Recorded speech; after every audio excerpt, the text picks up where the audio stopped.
We'll meet next week and presumably we'll approve that tranche. And so you're confident that they will approve? Yes, these are decisions that are taken jointly. The EU would not have approved without the IMF's approval, and given that the EU has approved, the IMF will approve.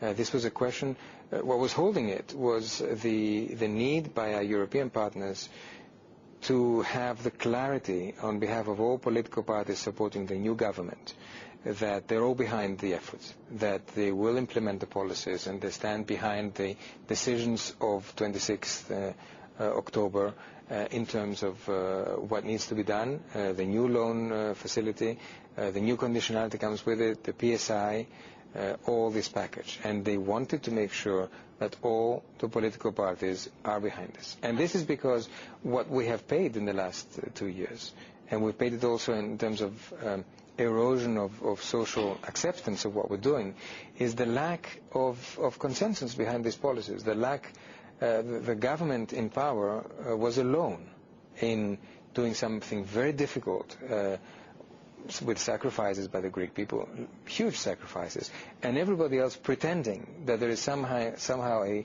magic way that you can reduce your deficit without imposing pain. But the coalition is not an easy thing to actually deal with. You have very different parties, fraught with actually quite a lot of It's not, and it's a coalition that has a limited time in which to work. It's got a mandate, which is to implement the October decisions and the policies associated with those. It is not one that will take us many, many months into next year.